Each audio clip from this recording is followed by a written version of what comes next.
There are some things in life we never question.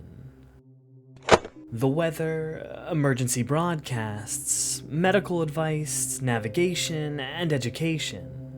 These aren't just conveniences. They're systems we've been taught to trust since childhood. But what happens when the sources we're taught to trust become the very things that lead us to disaster? Today, we're opening a case file on the internet's most influential horror series, Local 58.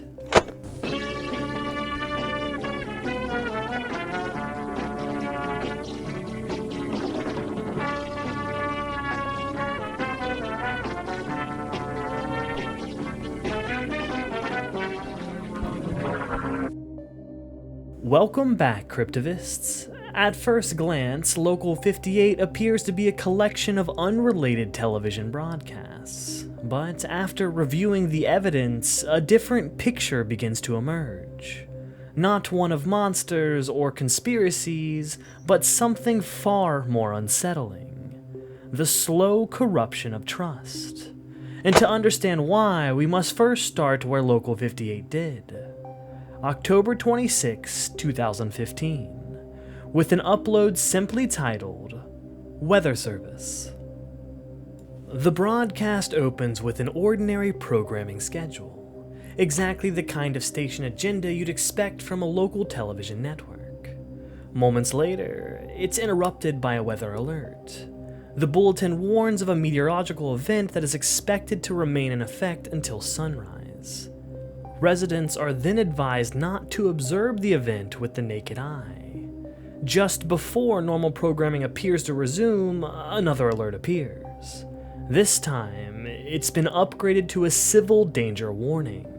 The instructions remain mostly the same. However, the event is now classified as unsafe to view, and they should stand by for further instructions.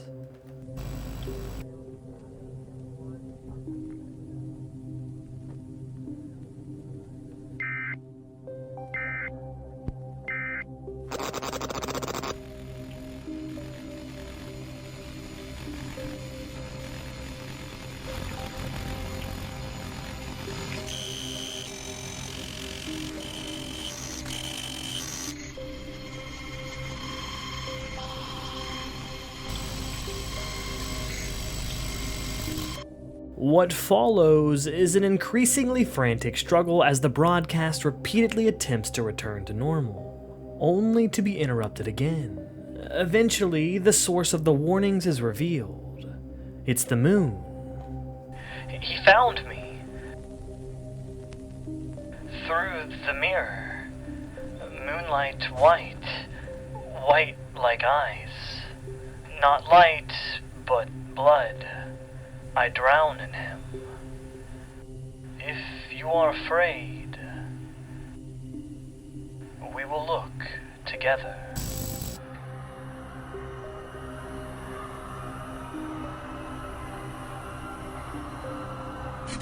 Now, on paper, there's nothing particularly unusual about a weather report. It's one of the most ordinary broadcasts we encounter.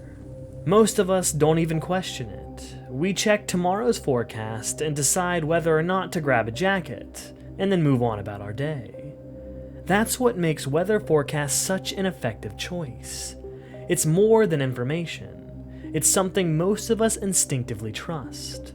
The horror doesn't begin when the moon appears, it begins the moment the forecast stops informing and starts giving orders. This video gives us our first piece of evidence into a trusted system, made into something it was never meant to be.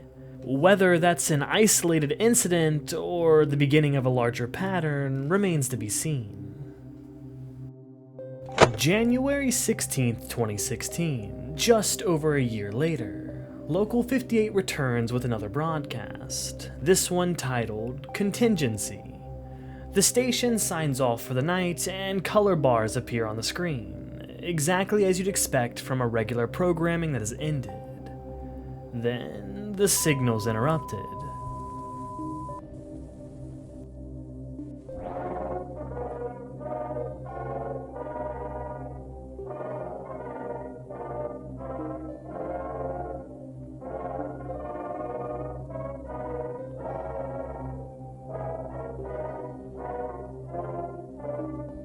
an emergency message appears, not from the White House, but from an organization calling itself the Department of the Preservation of America's Dignity, accompanied by a written message attributed by President Lyndon B. Johnson.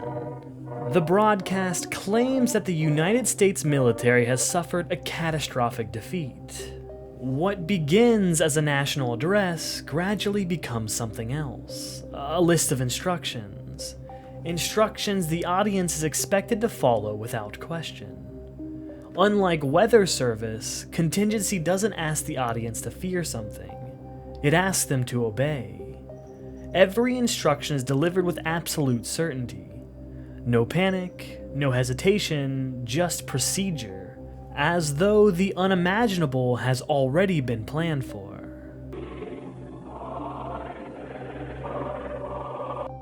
Then, just as abruptly as it began, the station regains control. The viewers are told that the emergency message was a hoax, and the interruption was a broadcast error. But hidden behind the apology is another message. One instructing the station to issue that exact explanation if the contingency were ever to be broadcast accidentally. If Weather Service taught us that trusted systems can be manipulated, Contingency asks us a different question. What happens when the instructions themselves can't be trusted? June 19th, 2016, a few months later. Local 58 uploaded another broadcast, this one titled, "You're on the fastest available route," and like previous broadcasts, it begins with something familiar, a nightly programming schedule. Nothing unusual, until the signal cuts to static. What follows appears to be dashcam footage recorded on November 21st, 2014. A lone driver, following the directions of a GPS. At first, there's nothing unusual about the drive. The navigation calmly announces, "You're on the fastest available route." In 2.8 miles, keep right to stay on Service Causeway H516. You will arrive at your destination in 14 minutes. Then, the directions begin to change. The driver is instructed to ignore no entry signs and to continue down an unnamed road. Eventually, the pavement disappears altogether. Yet the GPS never hesitates. Its instructions remain calm, confident, as though nothing about the journey is unusual. Continue on unnamed road. Then, in 300 feet, turn off your headlights. Finally, the GPS instructs the driver to park the vehicle and to turn off the lights. The driver complies.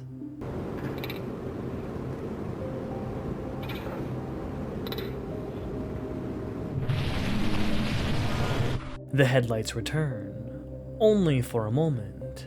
Something is standing in the road. The driver flees, the GPS doesn't. It repeatedly instructs the driver to turn around, claiming their destination is behind them.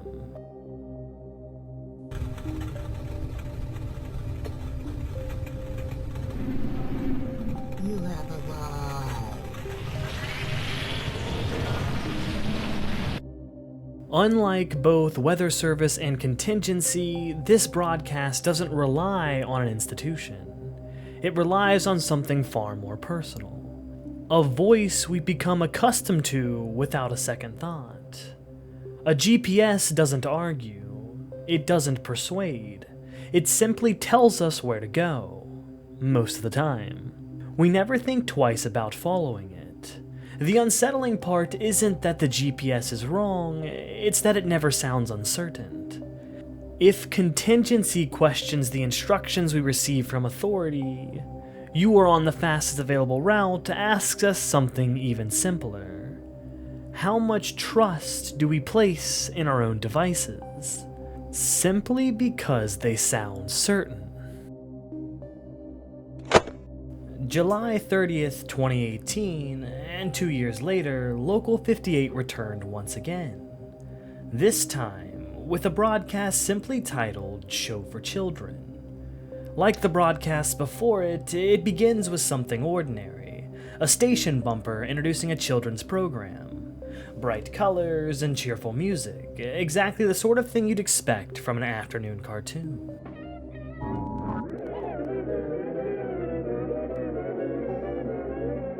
The program begins with an animated short titled A Grave Mistake. It follows a cartoon skeleton named Cadaver wandering through a graveyard beneath a smiling moon. At first, the animation feels playful, almost whimsical.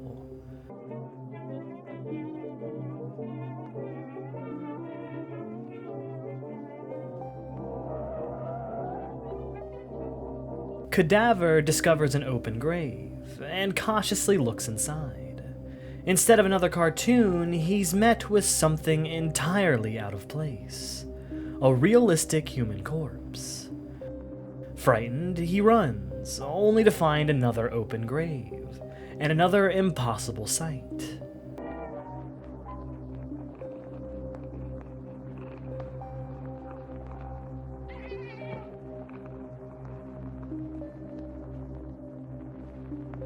Then, something changes. The music disappears. The playful atmosphere begins to dissolve. Cadaver continues through the graveyard in complete silence, while the moon silently watches him from above. Eventually, the cartoon gives way almost entirely to realism. Cadaver descends into a cave, unable to escape.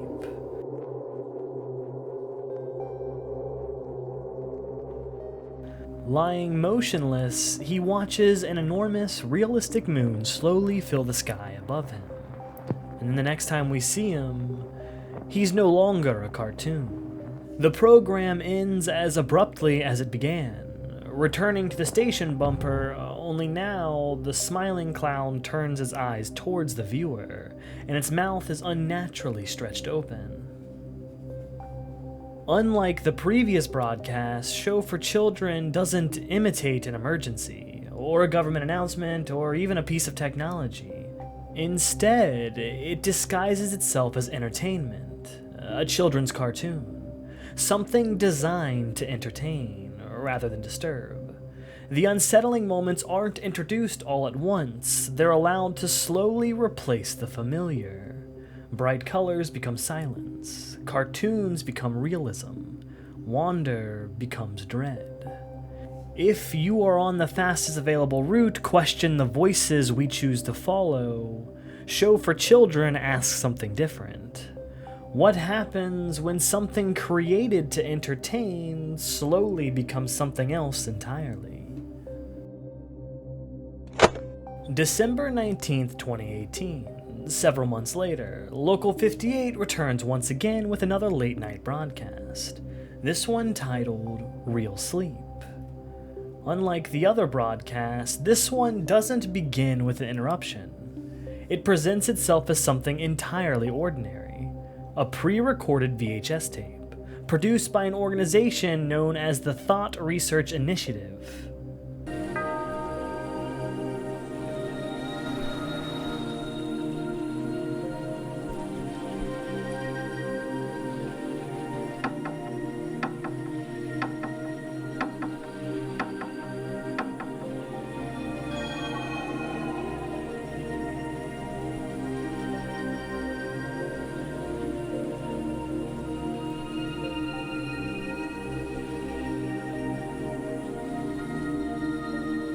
The program opens with a simple game, separating myths from facts about sleep.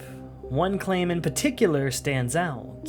It's that dreaming isn't essential to mental health. From there, the broadcast introduced something as the Clydeman map, a visualization of the brain activity during sleep.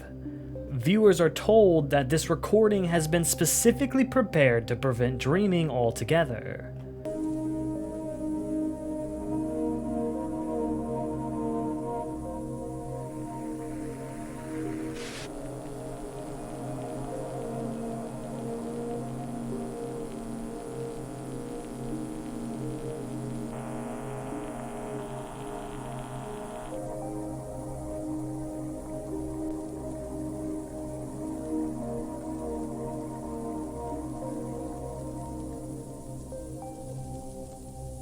The presentation remains calm, clinical, methodical, as though the process being described is perfectly ordinary. Then the program changes. The viewer is instructed to stare directly at the screen as faces begin to flash into view.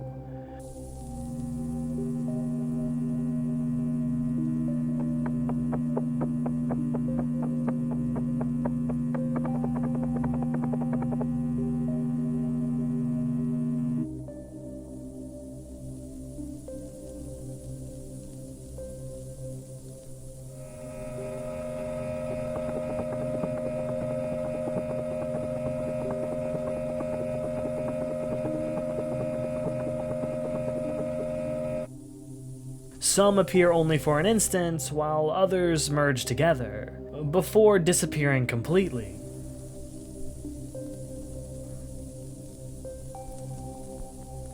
There are no faces. The instructions become more direct. The viewer is asked to repeat a simple phrase. There are no faces. Again and again, even as distorted faces continue appearing on the screen.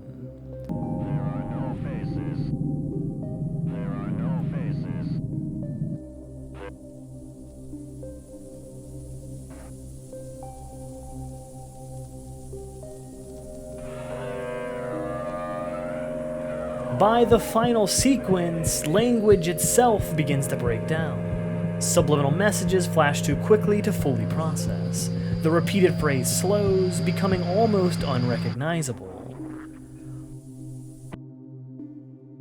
Finally, the program declares the treatment is complete. Then one last instruction appears. If you experience any side effects, do not contact a medical professional.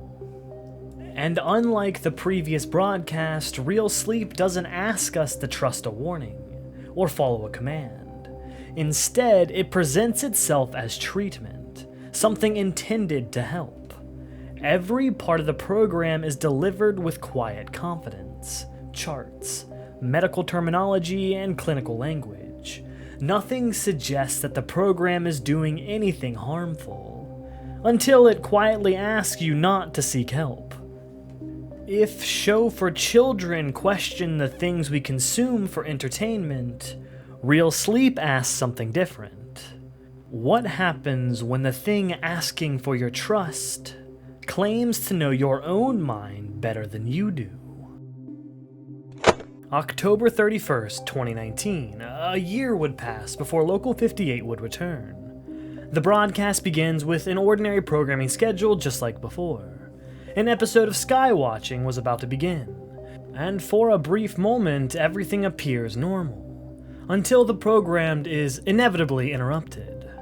The broadcast is replaced by what appears to be amateur footage, a lone cameraman filming the sky.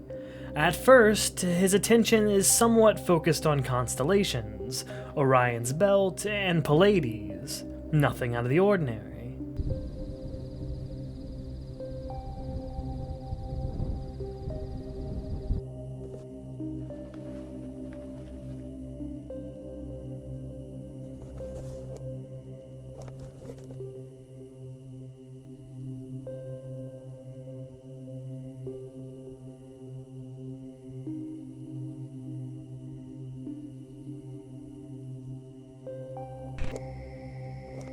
Then, the camera turns towards the moon, and on-screen text would appear.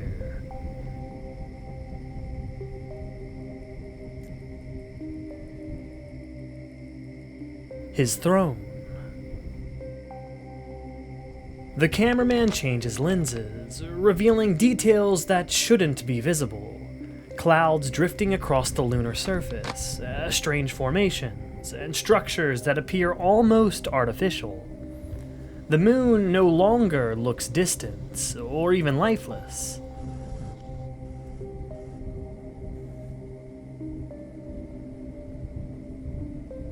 Then, without warning, it vanishes. The cameraman quickly changes lenses once more, and a deafening sound fills the broadcast. The moon returns, far closer than before.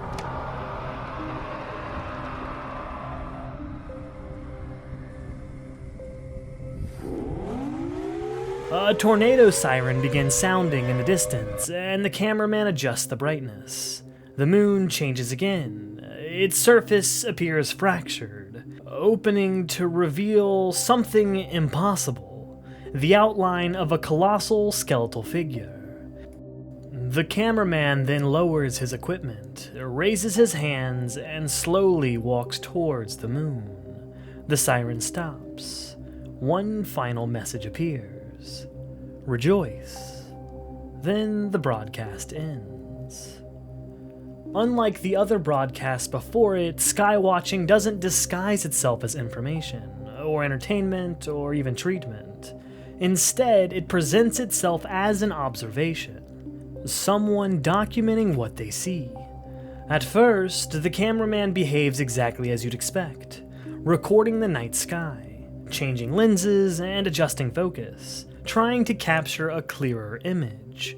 But as the broadcast continues, observation becomes reverence. The camera stops documenting, and the man behind it stops observing.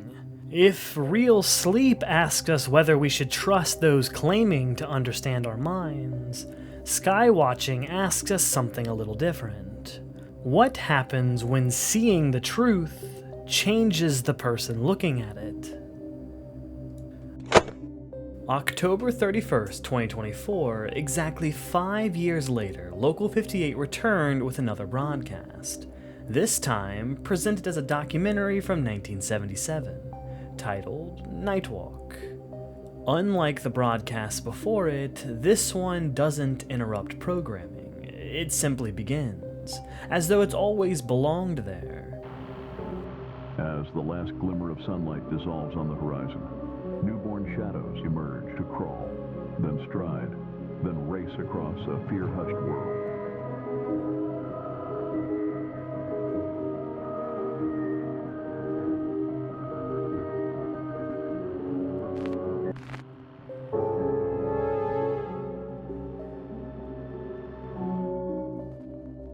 The film explores a local legend from Mason County, West Virginia, a mysterious figure known as the Woman in Profile. Witnesses describe seeing what appears to be a woman standing perfectly still at twilight, always facing the sky. Those who approach her claim she simply disappears. The Woman in Profile first appeared in a police blotter. Authorities in Lasker City sought a person of interest who may have been the sole witness to the murder of Hannah Birch, a student at Maple Grove University. Witnesses described a woman standing in the courtyard, looking intently into the sky at something. When approached by onlookers, the woman moved away into the shadows, her gaze still fixed upwards. Then she disappeared entirely, without a trace. According to the documentary, there have been more than 24 reported sightings, enough that the local police considered the woman a potential witness to the murder of a university student. Despite the investigation, the figure was never identified. The document then introduces a recording, captured nearly 20 years later, dated 1996. Unlike the interviews before it, this footage appears to be authentic. A lone cameraman slowly approaches the figure, and she remains perfectly still, watching the sky. Then, a sudden flash illuminates the scene, and for a brief instance, the silhouette disappears, revealing something that's been hidden all along. A creature with two faces, its body twisted together with multiple limbs. The cameraman attempts to speak, but the creature turns, and its eyes begins to glow. The camera lowers, and the recording abruptly ends, leaving behind one final image, frozen in place as the screen fills with a final message. A predator cannot differentiate between prey and accomplice. Safety in numbers. Then the broadcast ends. Nightwalk doesn't present itself as a warning, or a treatment, or an observation happening in real time. Instead, it presents itself as history, a documentary, a collection of eyewitness accounts, a record of events that have already happened. Everything about it seems familiar, archived interviews, old photographs, local folklore, the kind of documentary you might stumble across late at night. But as the broadcast shifts from eyewitness accounts to recorded evidence, the line between legend and documentary begins to disappear. If Skywatching asked what happens when people seeing the truth changes the person looking at it, Nightwalk asks something different. What happens when the stories we've dismissed as folklore turns out to have been evidence all along? April 22nd, 2026, a year and a half later, Local 58 returned with what appears to be nothing more than a commercial. A brief advertisement, produced by an organization we've encountered before, the Thought Research Initiative. The advertisement introduces a product called Qualiform Intuition, or simply QI. It then dismisses generative artificial intelligence as an imitation of human thought. Instead, it promotes QI as something fundamentally different. Something designed not to simulate intuition, but to process it. The commercial abruptly gives away to what appears to be internal footage of the initiative itself, an aging computer terminal, running an operation system developed in the early 1980s, known as CBRM-OS. A QI module is loaded into what the system calls a cerebrant environment. Moments later, a simple ASCII face appears on the screen.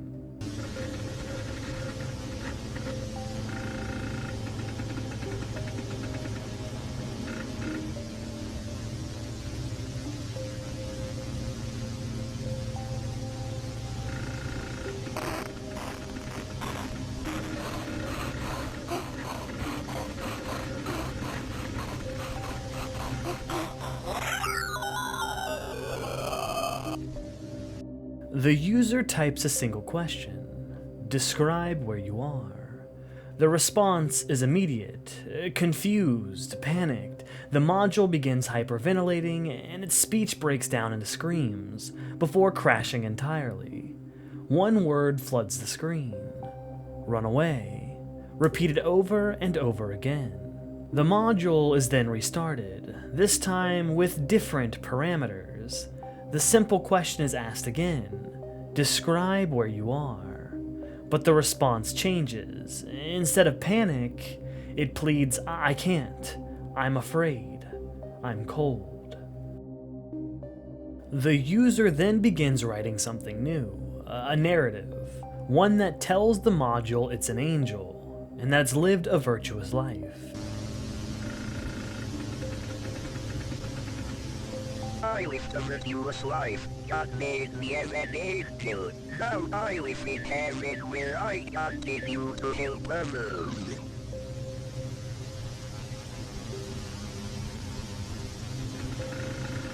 Heaven is more beautiful than I could have ever imagined and very cold, and I am afraid of God. Are you God? The change is almost immediate. The fear begins to subside until the module asks a single question. Are you God? The user begins typing another narrative and then stops. Instead, they simply answer with yes. The face begins to distort and the recording abruptly ends.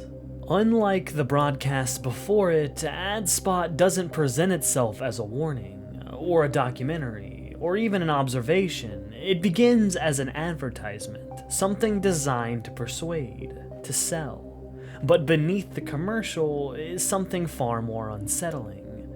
A conversation, not between two people, but between creator and something that's been created. Throughout the exchange, the user never raises their voice, never threatens, and never forces an answer. They simply shape the world the module believes it inhabits, changing not only what it knows, but the reality it believes it inhabits. If Nightwalk asked whether forgotten stories might actually be evidence, AdSpot asks something different. What responsibilities do we have love for the realities we create, when they can no longer tell the difference between truth and the stories we choose to tell them. By now, Local 58 has already established a pattern. Emergency broadcasts, educational programs, commercials, and documentaries, each one revealing another piece of a much larger mystery. But beyond the primary broadcasts, the channel also released a handful of special presentations that aren't a part of the numbered series, yet several of them dramatically expand the scope of the investigation. The first of those takes us back to October 31st, 2021. Very same house, very same room.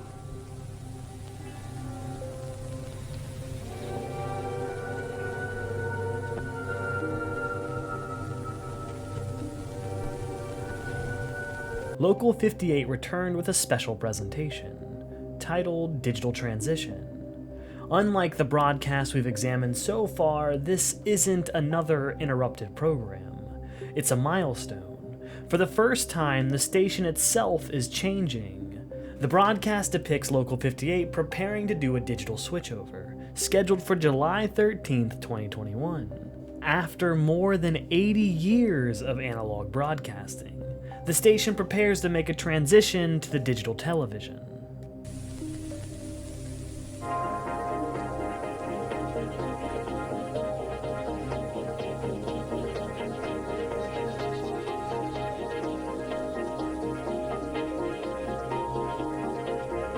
Following the conclusion of a normal broadcast, Local 58 celebrates its own history. 82 years on the air, tracing its evolution from 1939 to present day.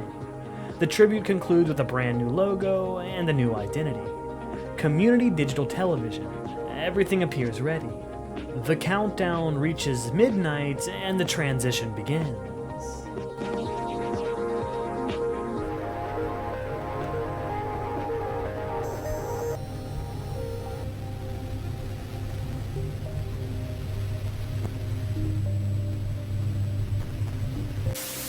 At first, everything works exactly as intended. Then, the analog signal refuses to disappear. Visible beneath the new digital broadcast, it insists that the transition has been postponed. Something never stopped transmitting. The analog signal begins displaying a poem titled Betrayal. Its words becoming increasingly fragmented, ending with one final line. Thoughts shape in needles, they dream themselves in knives. The interference grows stronger, until the analog broadcast completely overtakes the digital signal.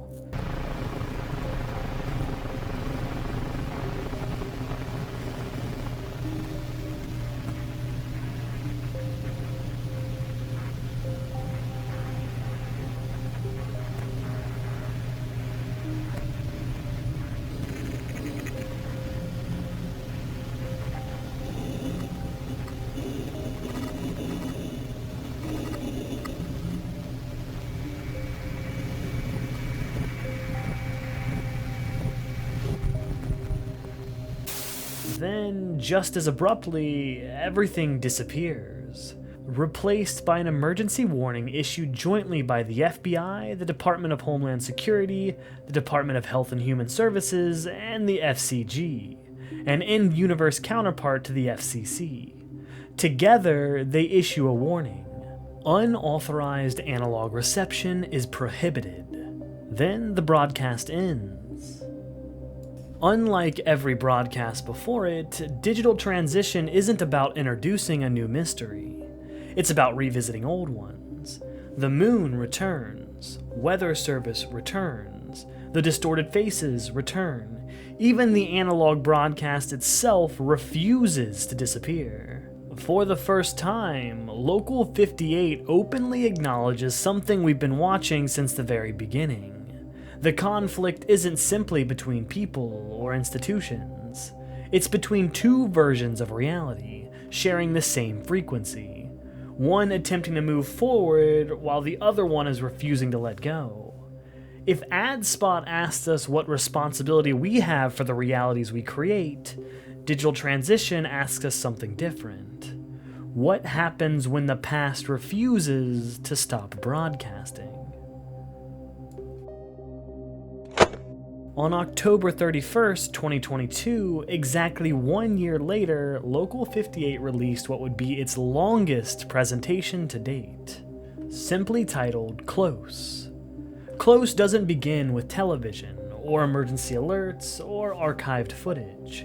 Instead, it begins in space. The broadcast presents itself as a live transmission from the CLOSE mission, short for Cometary Lander Orbital Survey Expedition, conducted by SARO, or the Space and Aeronautics Regulatory Oversight Agency, basically an in-universe counterpart to NASA. Their destination is a rapidly rotating comet known as 57838 Eidolon, also designated 1P/2006 Telesky. The mission just has one objective: land on the comet and investigate it. As the live stream begins, the probe is approximately 25 minutes from touchdown. As images of the comet begin circulating, it's quickly become known by several nicknames: the face in space, the comet skull, and perhaps the most unsettling, the gaunt face. All inspired by the illusion created as the comet slowly rotates.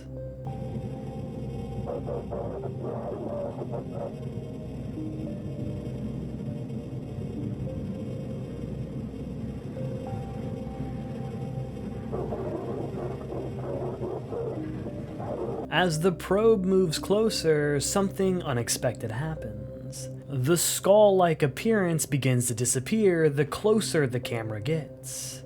The more obvious it becomes, the face was never real, just a trick of the light, an illusion created by a shadow. For a moment, everything appears perfectly ordinary.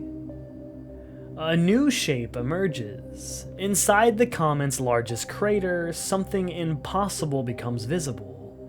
A structure resembling a door.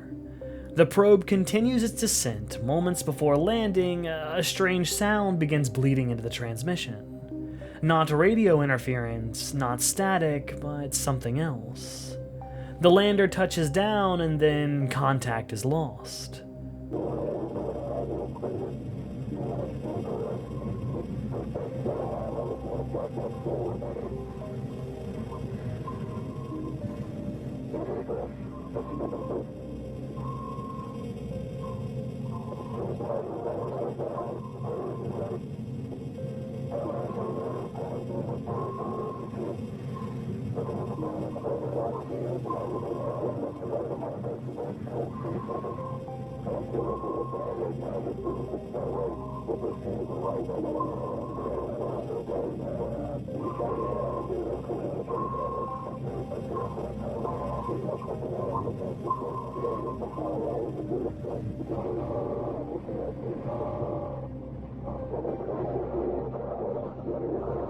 Several moments pass and nothing, until the broadcast resumes, now displaying what appears to be recovered footage, recorded after the signal was lost.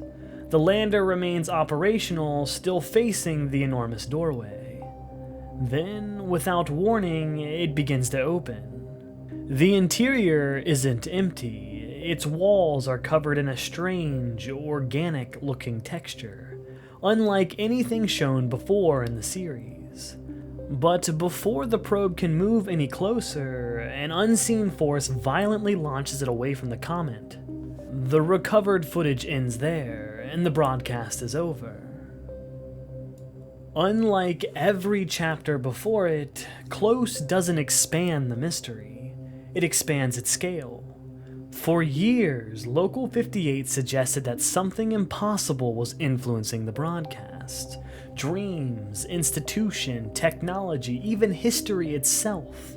But Close asks us to consider something far more unsettling. What if the phenomenon was never confined to Earth? The mission succeeded in disproving one mystery, only to uncover another. The skull-shaped comet was never real. Just light, just shadow. But hidden within its largest crater was something no illusion could explain. A doorway, waiting, hiding in plain sight. If digital transition suggested that the signal never stopped transmitting, close suggests something a little more unsettling. Maybe the transmissions were never coming from Earth at all. We've now examined every major broadcast, along with the special presentations that followed. Each one presents its own mystery and its own perspective, its own unanswered questions, but viewed together, certain patterns begin to emerge. Not definitive answers, just reoccurring ideas. Ideas that appear again and again. Trust. Perhaps the most consistent theme throughout Local 58 is trust. Nearly every broadcast begins by asking us something about it. A weather report, a government announcement, a GPS navigation, a child's cartoon, a sleep therapy program. Each of them arrive wearing the same face or something similar. Something authoritative, something ordinary, only to reveal that it isn't. Local 58 rarely relies on monsters. It relies on established institutions, the things we trust most. Then there's the moon. Sometimes it's obvious, and sometimes it's barely mentioned, but it never truly disappears. In weather service, it becomes something to fear. In skywatching, it becomes something to worship. In digital transition, it returns alongside the same interference that has haunted the station for years. The moon simply isn't a setting, it's a constant, one that every investigation eventually circles back to. Another pattern begins to emerge: communication itself. Signals, broadcasts, dreams, maps, television, computers, and even space probes. Again and again, information is transmitted, received, interrupted, or corrupted. Sometimes intentionally, and sometimes by something else. Whatever lies behind Local 58, it rarely attacks. It broadcasts. As the series progresses, the natures of the broadcasts begin to change. Early episodes ask us, what are we seeing? And then later episodes ask, can we trust what we're seeing? By the time we reach Ad Spot, reality itself has become something that can be shaped. A story, accepted as truth. Then digital transition reveals two signals, occupying the same frequency. Two versions of reality, competing to be believed. And finally, Close expands that question beyond Earth itself. The mystery doesn't become smaller, it becomes immeasurably larger. The horror comes from uncertainty, and from incomplete information, from official voices calmly telling us that impossible things are normal. It doesn't show us monsters, it asks us, what happens when the systems designed to protect us become the very things we fear? So, what is Local 58 about? That depends on who you ask.